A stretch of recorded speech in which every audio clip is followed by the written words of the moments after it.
নমস্কাৰ study ৰেষ্টফুলি YouTube চেনেলটোলৈ আটাইকে স্বাগতম জনাইছো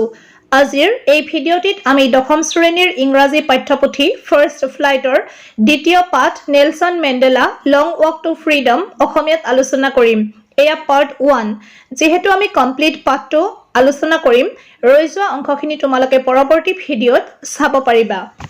My dear students, পাঠটি পঢ়াৰ আগত কিছু জানিব লগা কথা দিছে বলা আমি কথাখিনি বুজি লও যাতে পাঠটি ভালদৰে বুজি পোৱাত আগলৈ আমাৰ সহায় হয় Before you read,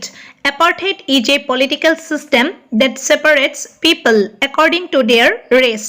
Can you say which of the three countries named below had such a political system until very recently? 1. United States of America 2. South Africa 3. Australia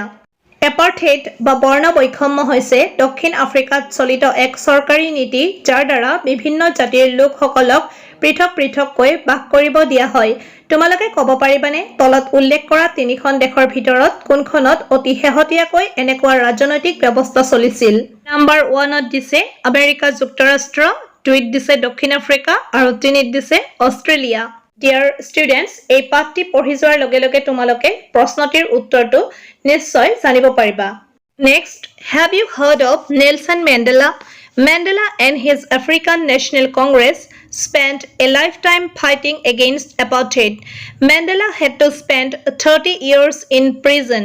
Finally, democratic elections were held in South Africa in 1994. And Mandela became the first black president of a new nation. ইয়াত সুধিছে তোমালোকে Nelson মেণ্ডেলাৰ নাম শুনিছানে Mandela আৰু তেওঁৰ African national কংগ্ৰেছে বৰ্ণ বৈষম্যৰ বিৰুদ্ধে জীৱনজুৰি যুঁজ দিছিল যাৰ কাৰণে মেণ্ডেলাই 30 বছৰ কাৰাবাস খাটিব লগা হৈছিল অৱশেষত 1994 চনত দক্ষিণ আফ্ৰিকাত গণতান্ত্ৰিক নিৰ্বাচন অনুষ্ঠিত হয় আৰু মেণ্ডেলা এখন নতুন ৰাষ্ট্ৰৰ প্ৰথম কৃষ্ণাংগ ৰাষ্ট্ৰপতি হয় In this extract from his autobiography Long Walk to Freedom Mandela speaks about a historic occasion the inauguration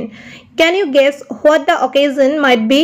Check your guess with this news item from the BBC of 10 May 1994 তেওঁৰ আত্মজীৱনী a long walk two ফ্ৰীডমৰ পৰা বিশেষভাৱে বাছনি কৰি লোৱা এই অংশটোত মেণ্ডেলাই এক ঐতিহাসিক অনুষ্ঠানৰ বিষয়ে কয় আৰু হেয়া হ'ল দ্য ইনগুৰেশ্যন বা উদ্বোধন তোমালোকে অনুমান কৰিব পাৰিবানে সেই অনুষ্ঠানটো কি হ'ব পাৰে তোমালোকে কৰা অনুমান 1994 চনৰ 10 মেত বিবিচিৰ পৰা প্ৰচাৰ হোৱা এই বাতৰিটোৰ সৈতে পৰীক্ষা কৰা Dear students, এইখিনিতে তোমালোকক এটা কথা কৈছো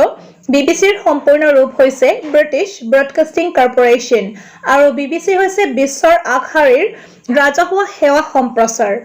এতিয়া আমি বক্সৰ ভিতৰত থকা বাতৰিৰ কথাখিনি লৈ আহিছো Mandela becomes South Africa's first black president Nelson Mandela has become South Africa's first black president after more than 3 centuries of white rule. Mr. Mandela's African National Congress or ANC party won 252 of the 400 seats in the first democratic elections of South Africa's history. Mandela দক্ষিণ আফ্ৰিকাৰ প্ৰথম কৃষ্ণাংগ ৰাষ্ট্ৰপতি হয় 3 শতিকাৰ অধিক ইংৰাজ শাসনৰ পিছত নেলসন মেণ্ডেলাৰ আফ্ৰিকান নেশ্যনেল কংগ্ৰেছ বা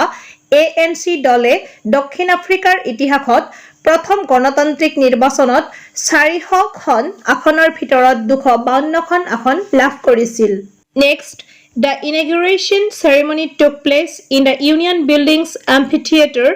in Pretoria today, attended by politicians and dignitaries from more than 140 countries around the world. Never again will this beautiful land experience the oppression of one by another, said Nelson Mandela in his address.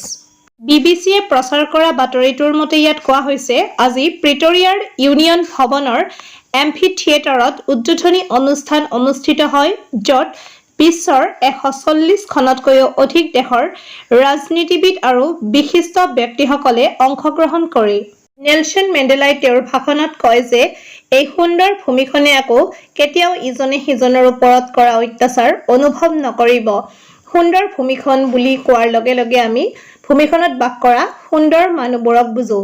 Next, jubilant scenes on the streets of Pretoria followed the ceremony with blacks, whites, and coloreds celebrating together. More than 1 lakh South African men, women, and children of all races sang and danced with joy.